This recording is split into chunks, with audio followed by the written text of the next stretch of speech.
ser comigo e se misturar com as águas do rio, então subirei como Naamã curado. Eu abro mão de tudo que sou, só pra servir-te, ó meu Senhor.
a partir do verso 2. 1 Samuel, capítulo 7, a partir do verso 2.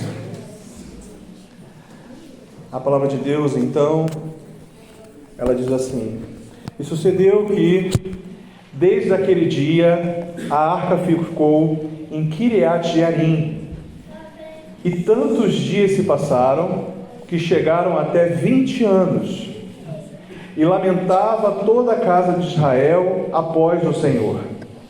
Então falou Samuel a toda a casa de Israel, dizendo: Se com todo o vosso coração vos converterdes ao Senhor, tirai dentre vós os deuses estranhos e os astarotes, e preparai o vosso coração ao Senhor, e servi a Ele só, ele vos livrará das mãos dos filisteus. Então, verso 4: Então os filhos de Israel tiraram dentre si os Balaíns e os Astarotes, e serviram só ao Senhor. Disse mais Samuel: Congregai todo Israel em Mispa, e orarei por vós ao Senhor. E congregaram em Mispa, e tiraram a água e a derramaram perante o Senhor, e jejuaram aquele dia, e disseram ali: Pecamos contra o Senhor. E julgava Samuel os filhos de Israel em Mispa. Verso 7: Ouvindo, pois, os filisteus que os filhos de Israel estavam congregados em Mispa, subiram os maiorais dos filisteus contra Israel. O que, ouvindo os filhos de Israel, temeram por causa dos filisteus.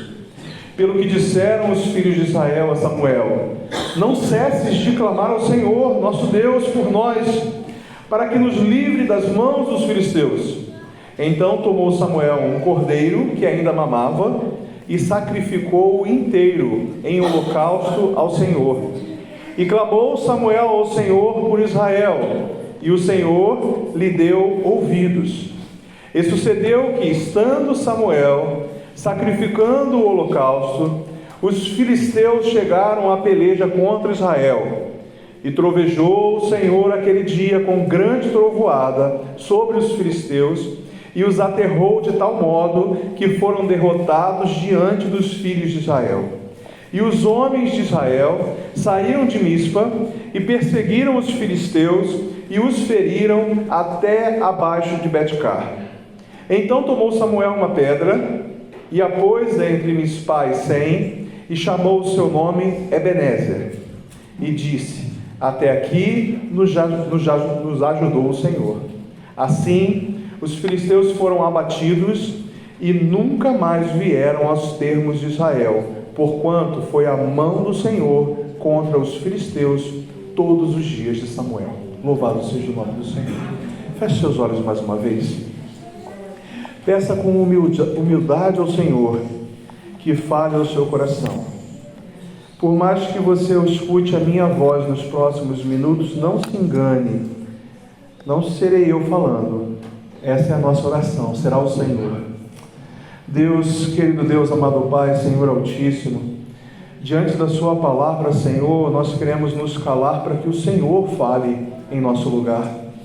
Ah, Deus, fala aos nossos corações. Se apenas o homem falar aqui essa noite, Senhor, pouco produzirá, mas se o Senhor falar conosco, ah, Deus, podemos sair daqui transformados. Se o Senhor falar conosco, podemos sair daqui reavivados. Se o Senhor falar conosco, podemos sair daqui fortalecidos. Amém. E nós te pedimos, Senhor, de fato, fale conosco. Usa a sua palavra para isso. É o que eu te peço. Em nome do Senhor Jesus. Amém? Amém. Amém. Irmãos, há nesse texto menção à Arca da Aliança. A Arca da Aliança era um baú, um objeto, que dentro dele Deus havia recomendado que se colocassem alguns outros objetos que faziam ou fariam o povo lembrar do sustento de Deus, da mão poderosa de Deus, que durante o tempo que eles estiveram no deserto, esses objetos e essa arca os fariam lembrar daquilo que Deus havia feito a eles, das maravilhas que Deus havia proporcionado através do seu poder a esse povo de Israel. Só que essa arca, ela representava muito mais do que simplesmente aquilo que Deus havia feito. Essa arca representava a presença do próprio Deus no meio do povo. Essa arca, ela tinha um simbolismo tão importante, tão interessante para a vida do povo de Israel e para a igreja, que toda vez que o povo de Israel se envolvia em uma batalha, ou que Moisés queria ouvir a voz de Deus de uma maneira mais intensa, a palavra de Deus nos diz que Moisés entrava na presença de Deus e a nuvem de Deus se revelava ali. Depois, os sacerdotes, eles teriam a oportunidade de entrar no lugar onde essa arca ficava, e esse lugar especial se chamava Santo dos Santos, e apenas o sacerdote entrava nesse lugar, onde a presença de Deus era derramada de uma maneira muito intensa. Os irmãos devem lembrar que durante a passagem do povo de Israel no deserto, a Bíblia fala que uma nuvem os guiava. Essa nuvem protegia esse povo do sol de dia e iluminava ali todo o acampamento à noite. Só que a Bíblia fala que essa nuvem, ela se movia em outras ocasiões, se movia em outras ocasiões além da direção de Deus. Porque quando essa nuvem se movia, o povo tinha que se mover junto com essa nuvem, mostrando ali a direção de Deus. Mas existia também, além desse movimento horizontal da nuvem, existia um movimento vertical dessa nuvem, que significava a manifestação da glória de Deus.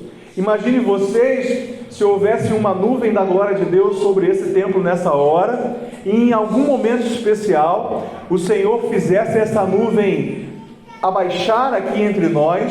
Ela deixaria de ser uma nuvem no céu, mas ela se tornaria uma coluna entre a terra e o céu, e essa coluna, essa nuvem de glória se manifestasse aqui entre nós. Que imagem gloriosa que não teríamos, né? Que momento fantástico que não viveríamos. Era isso que Deus fazia quando Ele se revelava no Santo dos Santos, porque a Arca da Aliança estava ali. É por isso que essa arca era comumente levada, inclusive nas batalhas, para que a presença de Deus estivesse também nas batalhas. Pode a presença de Deus ser algo ruim? Bem, a nossa tendência é responder imediatamente que não. A presença de Deus é sempre boa, mas isso não é verdade. A Bíblia nos fala que por desobediência do povo de Israel, por eles agregarem ao seu coração ídolos que desagradavam a Deus, afinal Deus não se agrada de ídolo nenhum, Deus agrada ao coração de Deus ser o único digno de adoração, o único digno de prostração, mas o povo de Israel desobedece eles, criando ídolos, absorvendo ídolos dos seus povos vizinhos. Então Deus permite que os filisteus roubem a Arca da Aliança. Aquilo que representava a presença de Deus, agora estava no território filisteu, diante do povo filisteu.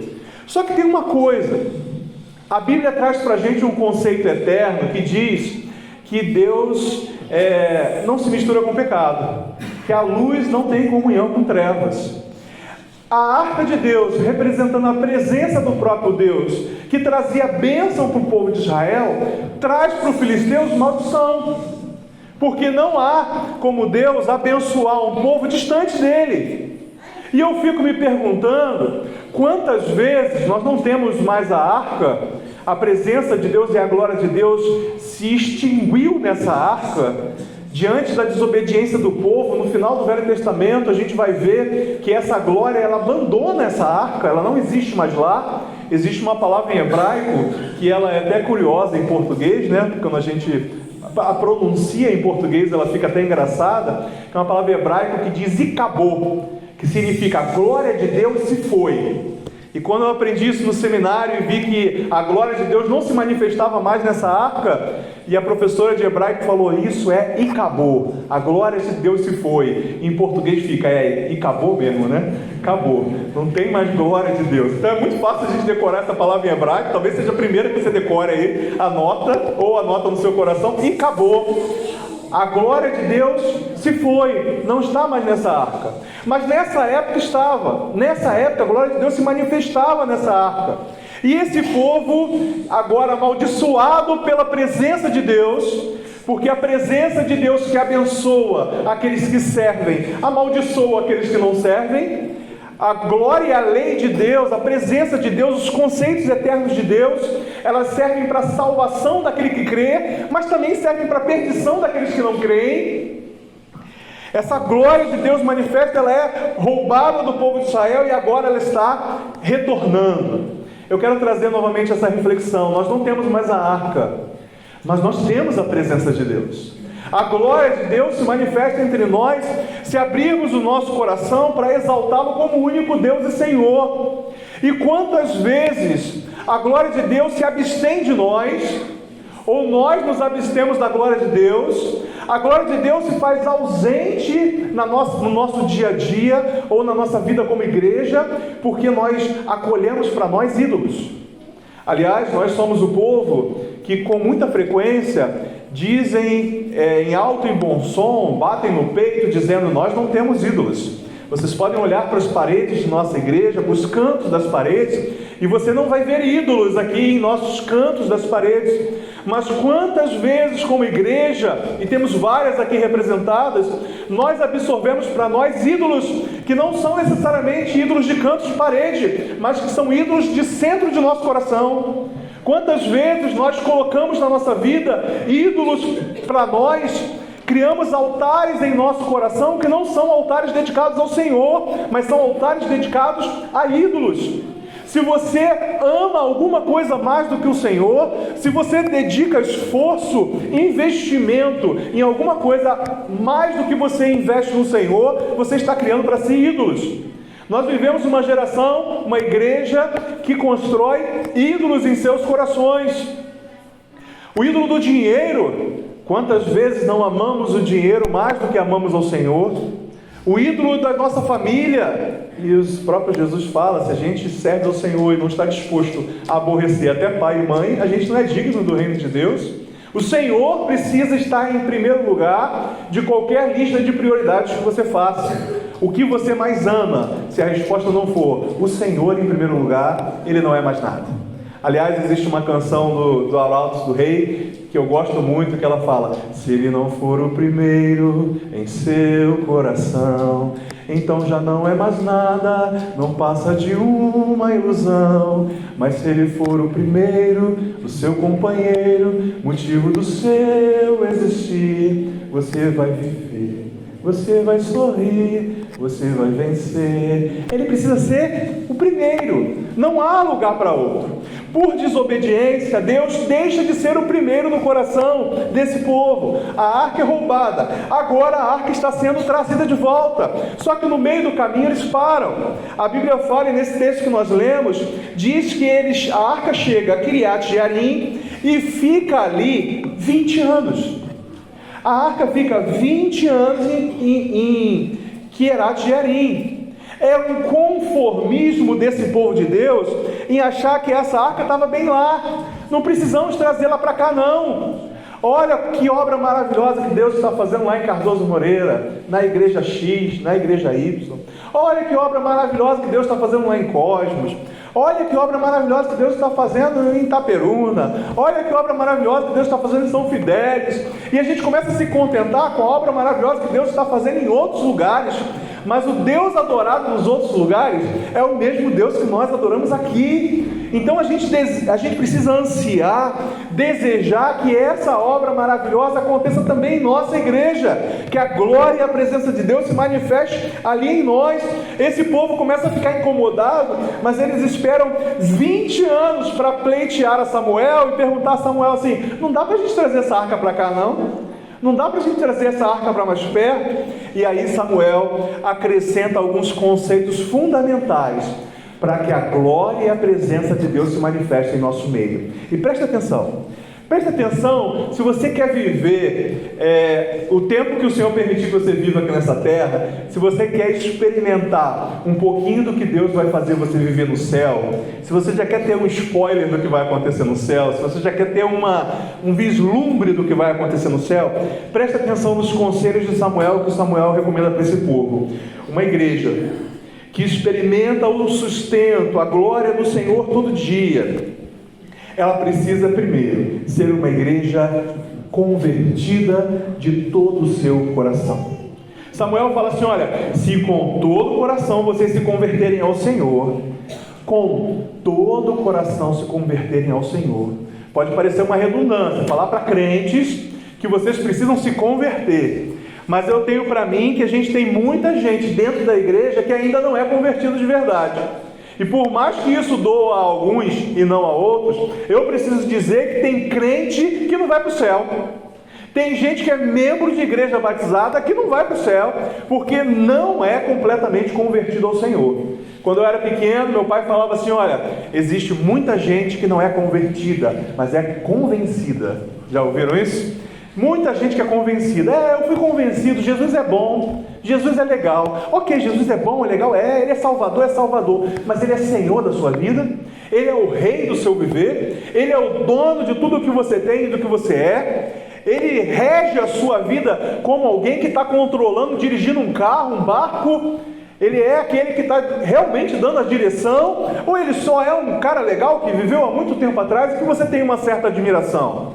Se ele for o Senhor, a glória de Deus vai se manifestar na sua vida. Você vai ver o poder de Deus atuando através de você. Por isso que Samuel fala: olha, se convertam de todo o coração, tire do seu coração aquilo que não pertence a Deus, tire os ídolos do seu coração, tire os ídolos da sua casa. Eles estavam circuncidados em sua carne, mas não estavam circuncidados em seu coração. Por isso que Paulo vai orientar o povo lá na frente: olha, circuncidem agora o seu coração. Tirem do seu coração aquilo que sobra, aquilo que não pertence a mim, que desagrada a mim. E por isso os filhos de Israel, como eles queriam viver a glória do Senhor, a Bíblia fala que a partir do verso 4, tiraram tudo o que não pertencia a Deus. Ídolos falsos foram retirados, imagens falsas foram retiradas, adoração falsa foram retiradas.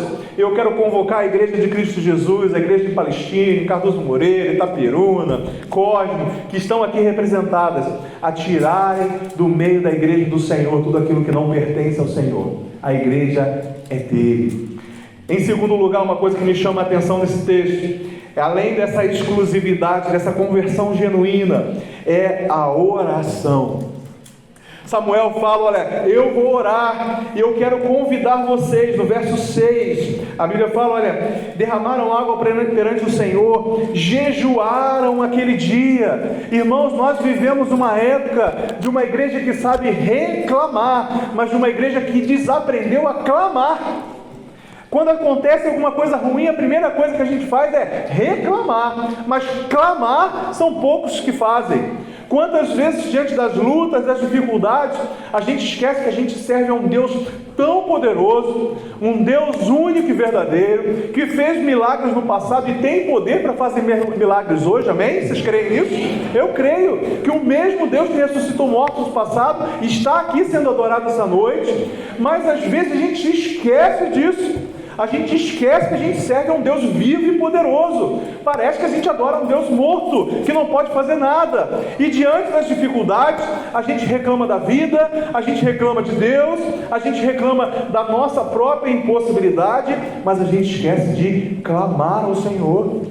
Irmãos, esse Deus que nós servimos é o Deus que diante de um clamor abriu o mar vermelho, diante de uma oração fez cair fogo no céu. Então qual é o problema que nós enfrentamos hoje? Que Deus não tenha poder para agir? Mas Ele exige de nós que a gente ore.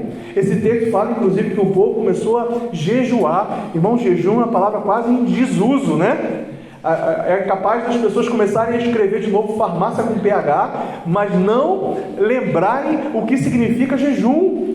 Os crentes de hoje em dia raramente fazem jejum. E eu sei que você talvez seja uma das poucas exceções, mas os crentes hoje em dia são conhecidos pelo contrário, pelo comer muito. Mas fazer jejum é algo extremamente raro. Você abrir mão de algo físico que você sente, que você vê, em prol de estreitar um relacionamento espiritual, porque o jejum é isso, a oportunidade que você tem de dizer não para a sua carne, para fortalecer o seu espírito. enfraquece a carne, fortalece o espírito. Com isso você cria o hábito de dizer não para a sua carne. Você cria o hábito de fortalecer o seu espírito, enfraquecendo a sua carne. Mas hoje em dia as pessoas não fazem isso. Irmãos, o Senhor esteve conosco até aqui, 76 anos dessa igreja, 70 anos da PIB de Cosmo, sei lá quantos anos das outras igrejas aqui representadas, mas eu quero dizer que o Senhor esteve aqui conosco porque alguns joelhos se dobraram. Talvez não tenham sido os seus, mas alguém clamou, alguém orou. Eu gosto muito de um testemunho missionário, agora eu não vou lembrar o nome do missionário, eu li esse testemunho em um livro uma vez, e ele estava numa cidadela da África, e a Bíblia fala, e a história dele fala que ele, uma vez por mês, ele recebia o dinheiro lá do auxílio dele, missionário, né, do auxílio ministerial dele, e ele tinha que fazer uma longa caminhada até uma outra cidade para comprar os suprimentos, os alimentos para aquele mês que ele passaria ali junto com a sua esposa. E ele, em uma dessas idas e vindas, ele encontra um rapaz nessa cidade, o rapaz vai até ele falar com ele, e movido assim por Deus, esse rapaz fala assim: olha, mês passado quando você esteve aqui, a gente pensou em te assaltar, no meio da floresta lá onde você acampa para pernoitar, e quando a gente chegou perto lá para assaltar você, a gente viu que você viaja com seguranças, então a gente não assaltou você. Aí ele ficou com aquilo na cabeça, eu nunca viajei com segurança, que história é essa de segurança me guardando, né? Alguém me guardando. E aí quando ele voltou de férias para a sua igreja, ele contou esse testemunho de que o Senhor guardava os seus, né? Que Deus havia feito aparecer, não sei, anjos ali para guardar aquele missionário. E aí quando ele falou isso, ele foi perguntado, alguém perguntou para ele quando que isso aconteceu, ele falou a data aproximada, e um irmão levantou e falou assim: missionário, pastor, nessa noite Deus incomodou meu coração para orar pelo Senhor, e enquanto eu orava, Deus me moveu para que eu ligasse para outros irmãos e a gente fosse para a igreja, no meio da noite, numa sala aqui da igreja, e a gente orasse pelo Senhor. E aquele bandido, aquele possível bandido, disse que havia visto 8, agora eu não lembro bem se eram 8 ou 9 homens, 12, haviam 12 seguranças guardando aquela tenda daquele homem. E quando aquele outro homem contou para o missionário que ele tinha separado alguns homens para ir à igreja orar, ele falou assim: os irmãos que vieram aqui comigo aquela noite, fiquem de pé. E quando o missionário contou, haviam 12 homens de pé. Para cada homem que orava, o Senhor colocou um anjo para proteger aquele missionário. Deus é poderoso, irmãos. Você pode esquecer disso uma boa parte da sua vida, mas Ele é poderoso. E essa igreja está de pé há 76 anos. A gente que sabe um pouquinho da história dessa igreja, sabe quantas vezes essa igreja esteve perto de fechar, mas um joelho que seja, na verdade um par de joelhos que seja, se dobrou, e o Senhor agiu com poder aqui. Deus pode agir com poder em sua vida também, na sua família também, mesmo diante de cenários destruídos. Então, em primeiro lugar, para a glória de Deus se manifestar, Deus quer exclusividade, um coração completamente voltado a Ele. Em segundo lugar, oração, jejum, e em terceiro lugar, sacrifício. Irmãos, o texto todo do Velho Testamento e do Novo Testamento envolve sacrifício. No Velho Testamento era necessário para a remissão do pecado que se sacrificasse um cordeiro, que houvesse algum sacrifício. A Bíblia fala que o salário do pecado é a morte. Não há remissão de pecado sem derramamento de sangue. São conceitos eternos de Deus. O pecado traz morte, então a morte é necessária para a remissão desse pecado. É por isso que Jesus se torna o Cordeiro Santo de Deus, que dá a sua vida em pecado de nós, e aí não existe a partir de então necessidade de outros sacrifícios, porque Jesus já fez o sacrifício maior. Mas é necessário que você entenda que a sua vida precisa ser um sacrifício a Deus. Jesus deu a vida dele por nós. O que a gente pode fazer, o mínimo que a gente pode fazer em retribuição a esse sacrifício de Jesus? Dar a nossa vida a Ele. Poucos de nós seremos cobrados por Deus para oferecermos a nossa vida a ponto de morrermos em nome do Senhor. Poucos de nós teremos essa tarefa tão árdua.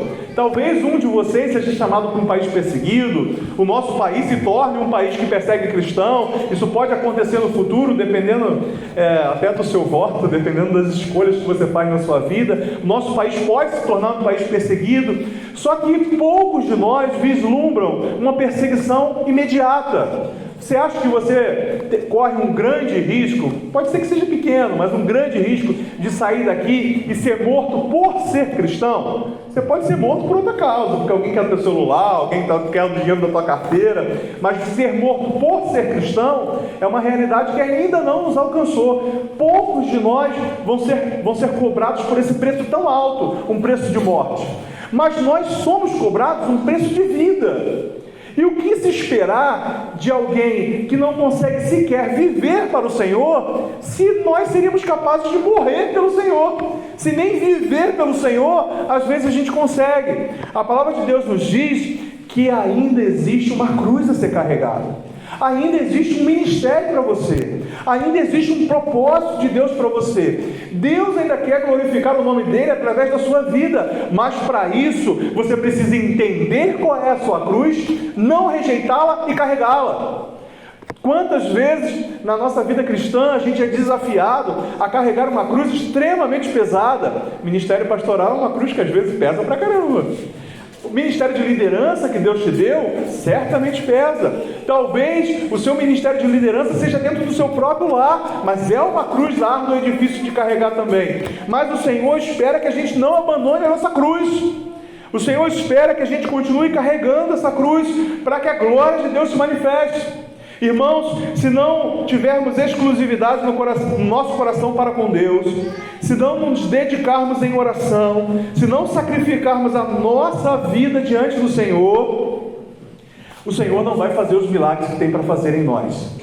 Mas se fizermos tudo isso, o Senhor operará um grande livramento em nosso meio. A Bíblia nos fala que os filisteus descobriram que eles estavam em Mispá, planejando trazer essa arca para um lugar mais distante, e os filisteus, que são inimigos do povo de Israel, pensam assim: vamos aproveitar a oportunidade. Aliás, preste atenção nisso. Se você não aproveita as oportunidades de estreitar o seu relacionamento com Deus, o inimigo vai aproveitar todas as oportunidades para te afastar de Deus. O inimigo não perde a oportunidade, você perde, mas ele não perde. Os inimigos de Israel viram a oportunidade de atacar, foram lá atacar, só que tinha uma coisa: o povo já havia dispensado os ídolos, o povo já estava em oração e o povo já havia feito sacrifício ao Senhor. O que acontece? Se você não conhecesse a história, não tivesse lido o texto, você poderia pensar assim: Deus deu força ao povo e o povo foi lá e quebrou a cara dos filisteus. Você poderia pensar nisso, né? Mas não é isso que acontece. O próprio Deus vai à frente e dá vitória ao seu povo. A sua parte é estar perto de Deus. Vencer é a parte do Senhor. Dar vitória é a parte de Deus. O que a gente precisa fazer é estar perto dele, para que o Senhor haja com poder. Irmãos, a Bíblia fala que Deus dá essa vitória a Israel. E para concluir, no verso 13, deixa muito claro: foi a mão do Senhor contra os filisteus todos os dias de Samuel. Foi a mão do Senhor. Quando Samuel oferece esse altar em agradecimento a Deus, Ebenezer significa ajuda. Ebenezer significa ajuda. Ele coloca uma pedra dizendo: olha, essa aqui representa a ajuda de Deus, e diz: até aqui nos ajudou o Senhor. Aliás, tem duas formas de interpretar esse texto, né? A primeira forma é que, como ele coloca essa pedra ali em Mispá, no limite de Israel, ele fala assim: olha só, o Senhor está indo com a gente até os limites de Israel, dando uma interpretação geográfica dessa frase. Dando uma interpretação temporal dessa frase, ele está dizendo assim: olha, desde a nossa existência, desde o começo da nossa história, até aqui o Senhor tem nos ajudado. Reconhecendo que o Senhor, durante toda a história, nessa interpretação temporal, o Senhor sempre esteve com eles. Irmãos, quer nas lutas, quer nas dificuldades, até aqui o Senhor tem nos ajudado. Senhor tem nos sustentado. Até nos momentos que você não percebe o sustento, a mão do Senhor, os livramentos de Deus, Ele ainda assim tem sustentado. Eu quero me focar nessa última frase desse texto que nós lemos. Foi a mão do Senhor que nos trouxe até aqui. É claro que o Senhor utiliza outras mãos que estão dispostas a trabalhar para Ele. O que o Senhor tem feito através do ministério do pastor Arley, através da vida de você que congrega nesse lugar, o Senhor tem usado as suas mãos para edificar uma agência do Senhor Jesus aqui nesse lugar, e glória ao Senhor por isso. Mas por trás das mãos de vocês está a mão do Senhor. É o Senhor que age em todas as coisas para o bem daqueles que adoram ao Senhor, que amam ao Senhor e que servem ao Senhor. Que o Senhor encontre em nós esses que adoram ao Senhor de todo o coração, que busquem a presença do Senhor em oração e que ofereçam constante sacrifício de louvor e honra ao nome do Senhor, para que Ele, olhando para nós e encontrando tudo isso, Ele revele o seu poder através de nós. Amém. Que Deus nos abençoe. Vamos orar. Quero convidar você a se consagrar na presença do Senhor essa noite. Se até aqui o Senhor tem te ajudado, eu quero convidar você para, a partir de hoje, reconhecer isso todos os dias da sua vida, vivendo uma vida de adoração, de exclusividade ao Senhor, de oração e de sacrifício a Deus. Enquanto nós adoramos e nos rendemos ao Senhor, agradecemos a Ele por tudo que Ele tem nos feito. Eu quero orar pela sua vida, para que a partir de hoje você tenha decidido aí no seu coração firmar um propósito com Deus de ser povo exclusivo dele. Você, a começar em você, que Deus quebrante os corações aqui nesse lugar. Ó Deus querido, Deus amado Pai, aqui está a sua igreja. Ó Senhor Altíssimo, aqui está o seu povo, e nós te pedimos, ó Senhor, estende a sua poderosa mão sobre os seus servos, tirando, Senhor, do meio de nós e de dentro de nós tudo aquilo que não pertence a Ti, porque nós queremos ser um povo exclusivo, Senhor Deus. Nós queremos ser uma igreja, Senhor, que adora somente ao Senhor e reconhece no Senhor todas as bênçãos que temos vivido. Nós te agradecemos, Senhor, por 76 anos dessa igreja, que o Senhor tem sustentado, o Senhor tem guardado, separado esse povo exclusivo do Senhor para a honra do seu nome. Obrigado, Senhor, por esse povo aqui nesse lugar. Nós te agradecemos em oração e reafirmamos o nosso compromisso de sacrificar ao Senhor sempre o nosso louvor, a nossa adoração, a nossa vida, os nossos dias, os nossos bens, tudo que o Senhor pedir a nós, te daremos, porque o Senhor é digno de tudo. O Senhor é dono de tudo e digno de tudo. Obrigado, Senhor, pela presença do seu povo nesse lugar. Recebe, Senhor, a adoração que aqui foi exaltada, aqui foi clamada, aqui foi cantada e foi para Ti, Senhor. Recebe a nossa adoração. É o que nós te pedimos em nome do Senhor Jesus. Vamos louvar ao Senhor para encerrar. Quero convidar o Ministério de Louvor para nos ajudar. Vamos cantar essa canção. Se você tem um coração grato a Deus por tudo que Ele fez por você, vamos cantar. Te agradeço, Senhor, por tudo que o Senhor fez a nós. Vamos exaltar ao Senhor aqui esta noite, na certeza de que o Senhor se agrada da nossa gratidão, se agrada do seu coração grato ao Senhor. Vamos ficar de pé, vamos louvá-lo. Depois desse louvor, eu vou devolver a palavra ao pastor Arley.